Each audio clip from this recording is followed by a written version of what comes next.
результаты собрали? Right behind me, the judges are deciding who is going to get the first place. So all the awards are here, and we're about to start. Everardo Verduri, would you please report to your BMW Isetta? Everardo Verduri, they're looking for you. Rich Lane, he's right behind you.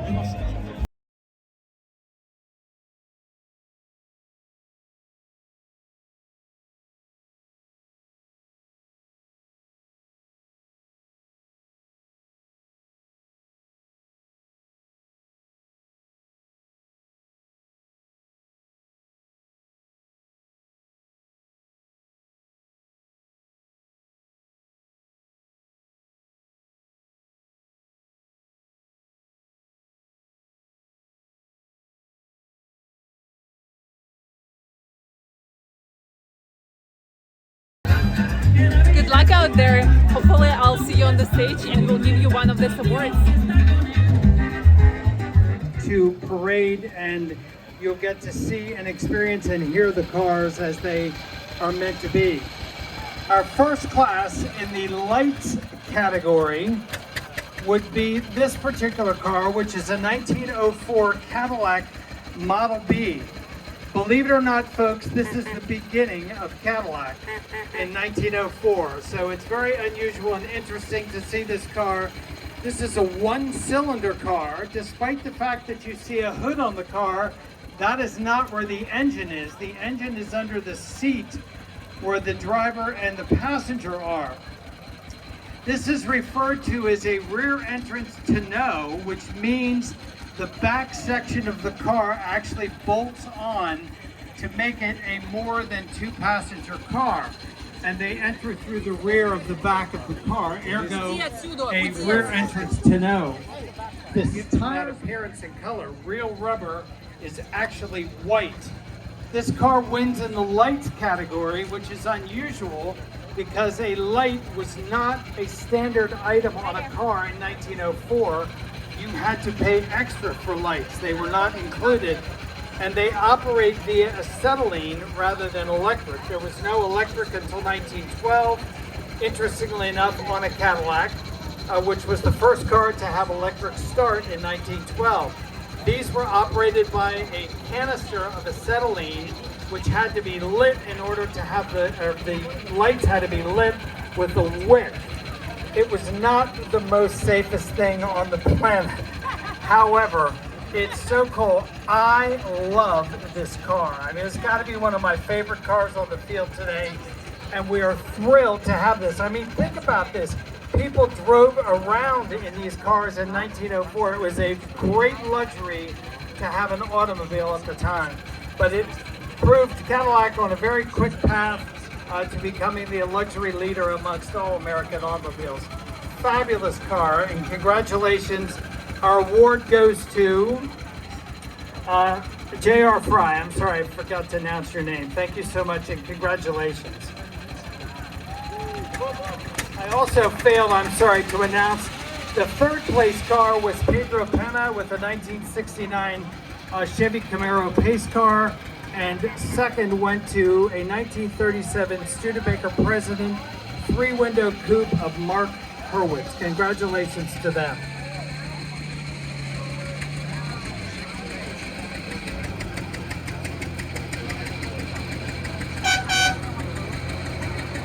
In our aero category, this would be aerodynamic cars. Third place goes to John Bromers with a 1978 Aston Martin V8 Vantage. Second place to Scott Schrader with a 2012 Piranha Zagato Z1. What a cool car. And our best in class goes to my friend Frank Rubino of Pinecrest, Florida. Frank is the owner of a 1989 Ferrari Testarossa. I happen to know Frank, and I know this car is an all-original car, unrestored, with 8,000 miles. When Frank bought it, it had 6,000 miles, and he's so tortured by it that he has to drive it all the time. He loves it so much. This is a Ferrari Testarossa, not two words like the original Ferrari, it's one word. This was designed by Pininfarina, and this was the beginning of the side strakes on the car to get air into the radiators to cool the Boxer V12 that is the mid-engine of this car. You hear me call it a mid-engine car. The engine's in the back, but it's ahead of the rear axle and behind the driver and passenger, ergo it is considered a mid-engine car. This was a real off-the-wall kind of a move for Ferrari to do this car. It was the first V12 in quite some time that they had put in their repertoire. But perhaps the most interesting thing about this car, it was not introduced at Turin or Frankfurt or any major auto show. The very first time this car was shown, it was shown at the Lido nightclub in Paris, which tells you what Ferrari was certainly thinking. It was a very sexy car, a very off-the-wall kind of a car, and they chose to debut the car at a nightclub, which is really pretty cool. Frank, wonderful car. Congratulations, and thank you for bringing it. Our next category is doors, and that will make sense when you see the car. Is glass. The third place car is Patrick Adams with a 1980 Bremen Sebring. Second is John Davis with a 2004 Ferrari 360 Spider F1. And this, our first car, Everardo Vidori. I hope I'm saying that correctly. Vidari? Is that better? Yeah, Vidari? Okay. With a 1957 BMW Isetta 300. All of you out there who love your BMWs, you better love this car because of the fact that this is the car that saved BMW from not being in existence. BMW is in very rough shape after World War II. They tried to market very expensive V8 powered luxury cars, 6-cylinder V8 powered luxury cars. They were built in very limited quantities and candidly not making the company any money. BMW bought this car, which was an ISO, which later went on to build some great sports cars. But ISO was a refrigerator company that found its way to making automobiles, and this is actually powered by a motorcycle engine. BMW, of course, was an aircraft and motorcycle manufacturer, and they fitted this car with their own motorcycle engine. Perhaps what is the most interesting thing about the car is the front door. That is your cue to open the door. Thank you. So the steering wheel moves with the door. These were built this way so they could park them in the very tight parking spaces and small streets within Italy and of course later Germany with this particular car. Very cool car. All that glass area on the car, really a great choice for best in class for glass. Congratulations. Our next class is doors. Third in class goes to Ruben Ezekiel with the 2021 Ford GT Carbon Series. Second to Larry Zinn with the 2006 Ford GT.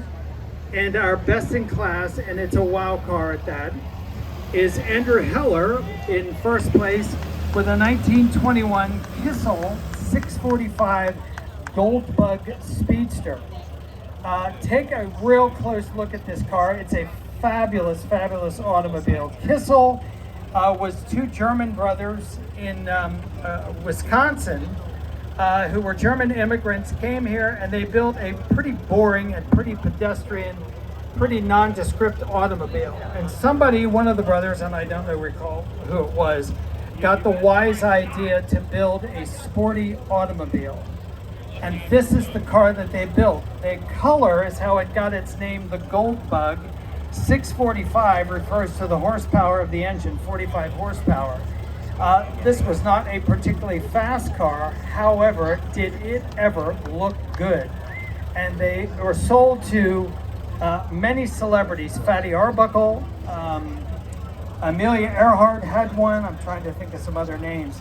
But they were all owners of this Kissel Goldbug, and these are very desirable cars from the classic era of automobiles. Andrew, great car, always good to see you, albeit very late in the day. Thank you so much. Great car.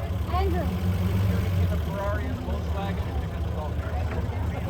Okay, our next class is Evolution Porsche. So these are a class of all Porsche automobiles. And it is not a Porsche, by the way, it is a Porsche. Third in class goes to a 1959 Porsche 356A convertible D owned by Harrison Birnbaum. Second goes to Billy Levinson with a 1994 Porsche 993, and this is Howard Behar, first place with a 1989 Porsche 911 Turbo. Porsche had been fooling around with turbos for quite some time before they actually marketed one. The car was first marketed in Germany in 1974. It did not come stateside until 1976 because the car did not meet US emissions requirements. This was a seriously fast automobile when cars were not fast.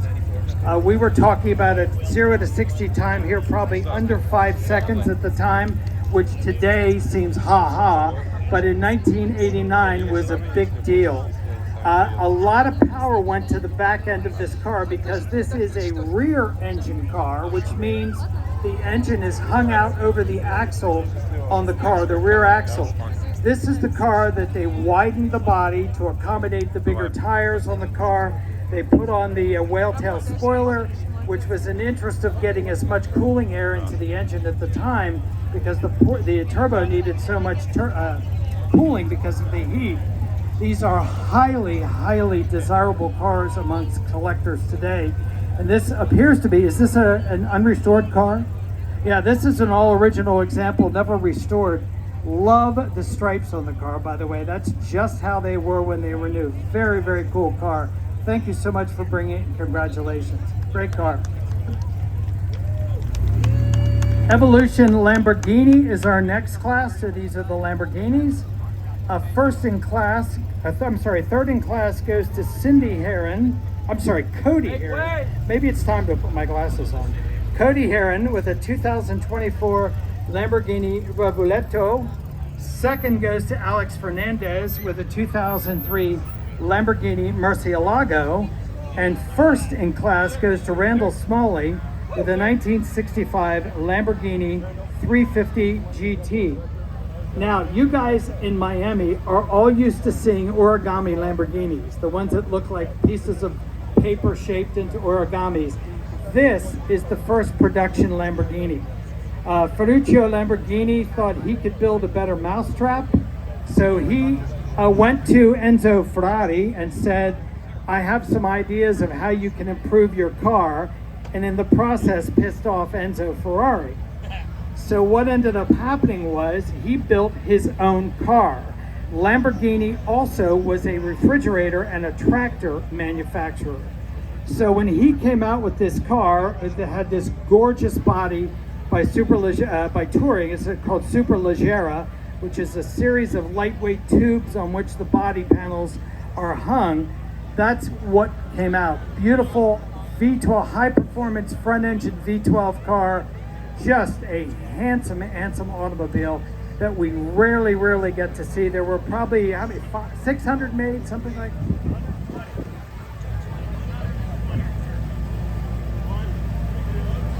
Oh, I'm thinking 400 GTs, right? There's 120 of these cars, so a very, very rare car. Mr. Smalley, thank you so much. Very well-deserved win. Congratulations. Our next car is a showcase of JDM. For all of you that do not know what JDM means, that is Japanese Domestic Manufacturer.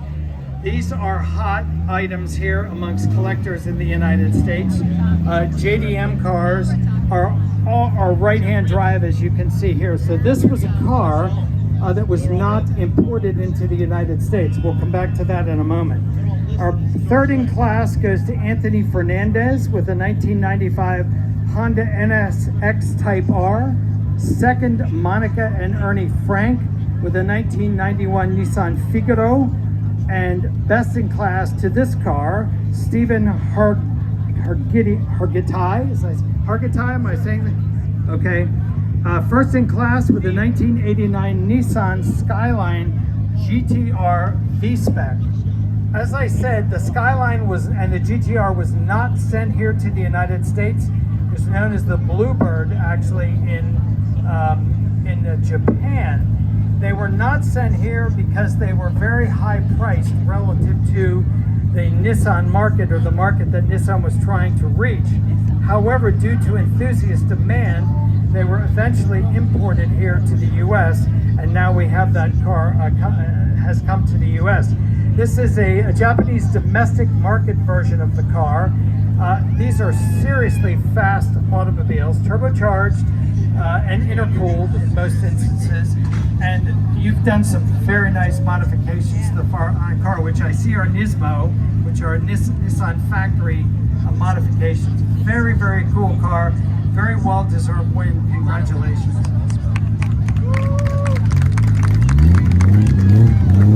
Our next car is finish, or the paint, if you want to call it that, or the trim, finish, colors, all kinds of things kind of taken into consideration here on the finish of the exterior of the car. Third place goes to Marco Mejia, I think that's correct, with a 2024 Lamborghini. John Lazell in second place with a 1968 Lotus 7 recreation. And this, Henry Kahn, our first place with a 1930 Rolls-Royce Phantom 2. Look at the size of that car, first of all. I mean, you went into a Rolls-Royce showroom, bear this in mind, prior to World War II, you never went into the Rolls-Royce showroom and bought an entire car. You went in and bought a chassis. So you got the rolling chassis of the car, tires, wheels, chassis, engine, radiator, cowl, and the steering column. The car then was sent to a coach builder of your choice, and then the body was fitted on the car.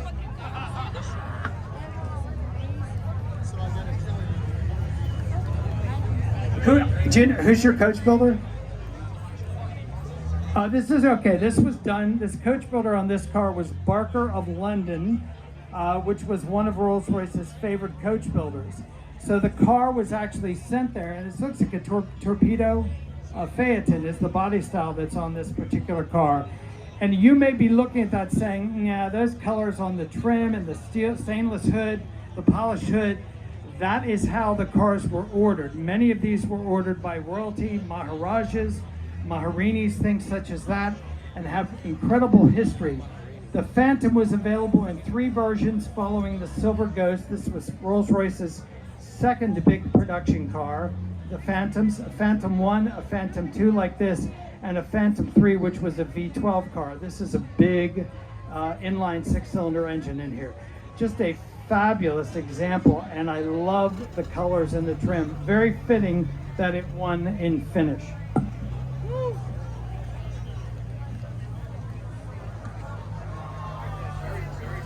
Okay, next up are tails. We will not be parading a car because we're having a failure to proceed.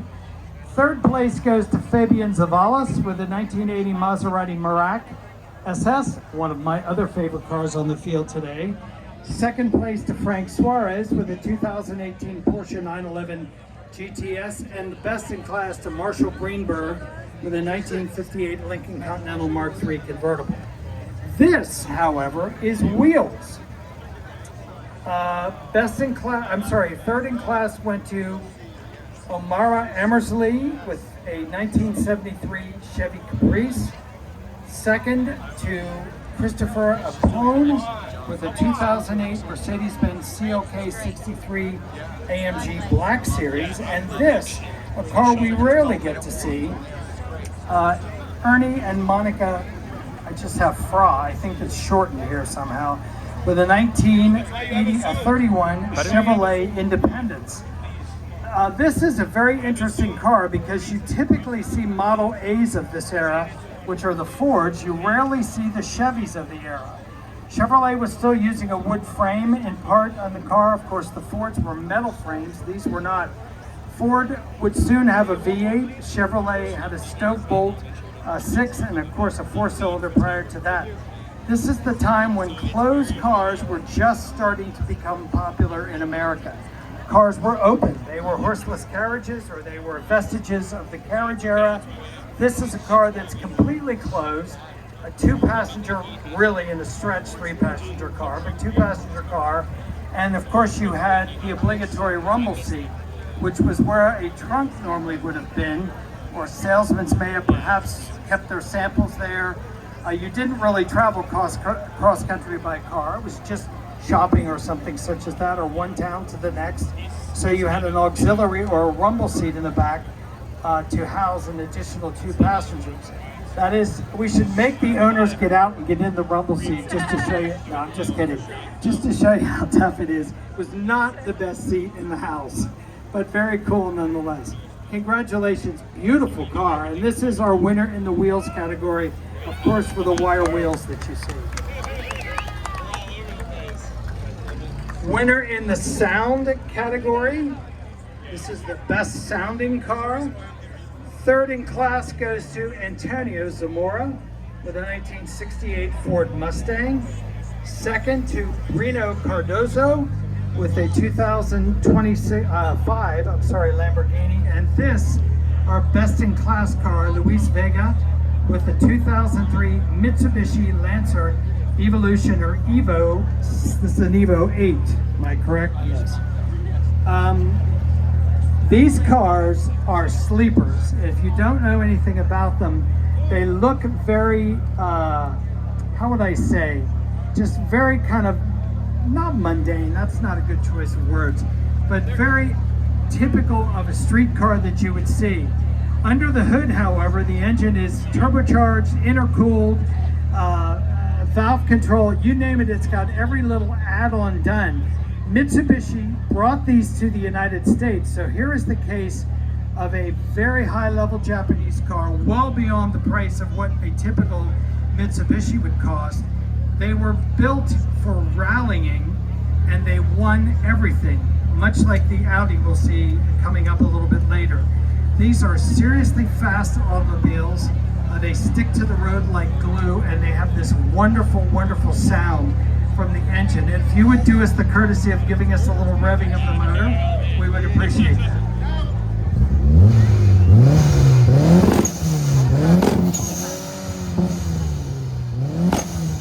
Okay, that's good. That's good. I made my point.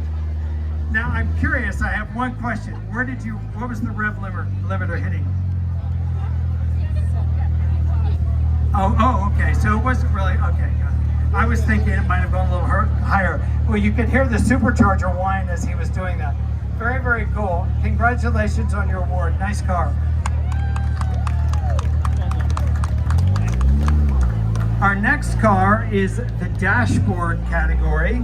So the dash panel, or the dashboard inside the car. Third place goes to a 1932 McLaughlin Buick 96C convertible coupe roadster, owned by Eric Haldeman. Second place goes to a 1998 TVR Sabera 4.5-liter Speed 8, owned by David Heim. And this, owned by Rick and Layla Schuld, first in class to a 2018 Pagani Hyara Roadster. First of all, just look at the car, because it's all made of exposed carbon fiber in blue. And Pagani's signature are those wild mirrors that you see on the car, also done in carbon fiber. Horacio Pagani was another guy who said, I can build a better car. So rather than approaching Lamborghini or Ferrari, he set out on his own to build a car. These are also built in Italy, actually very close to both Ferrari and Lamborghini, kind of very close in between. The showroom is worth going there if you're ever in Italy. Even if you can't get in the factory for a tour, just go to the showroom, because it's a treat to see these cars several at a time. These are powered by Mercedes-Benz AMG V12. So rather than using a Ferrari or Lamborghini engine, he sourced his motors from Mercedes-Benz. You have all this lightweight carbon fiber, Kevlar, all kinds of exotic materials on the car.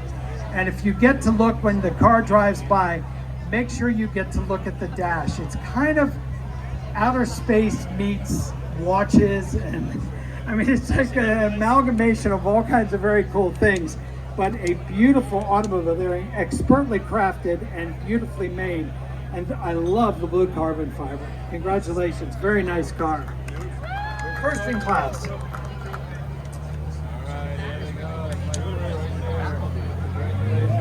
Listen to how refined that sounds too. See the dash, everybody, if you can, when it goes by. Very, very good choice for best in class dashboards. Our next class, I love this as the winner, but our third place car in grills goes to a 1924 Rolls-Royce Springfield Silver Ghost owned by Steve and Bridget Moon. Second place to Michael Colt with a 1952 Rolls-Royce Silver Dawn. And first in class to Gene Casanelli is a 1951 Studebaker Commander convertible. Studebaker was the first of the domestic manufacturers to bring out a car after World War II, and their slogan was "Best by far in first by far in a post-war car" was their slogan, and they hired Raymond Loewy and Associates to do the design on the car. Now, Raymond Loewy may mean nothing to anybody out there, but suddenly it'll make sense. Raymond Loewy was probably the most spectacular industrial designer of all time. He designed the Coke bottle, he designed the Esso and the Exxon logo, the TWA logo, and many. And best in class to my good buddy, Mr. Guy Lewis, with a 1954 Packard convertible. Interestingly enough, this car would have been designed by John Reinhardt, who was the designer at Packard at the time. The name of this color is Mackinac Gray, named after Mackinac Island. Guy is learning about his car more often as he drives it, but recently was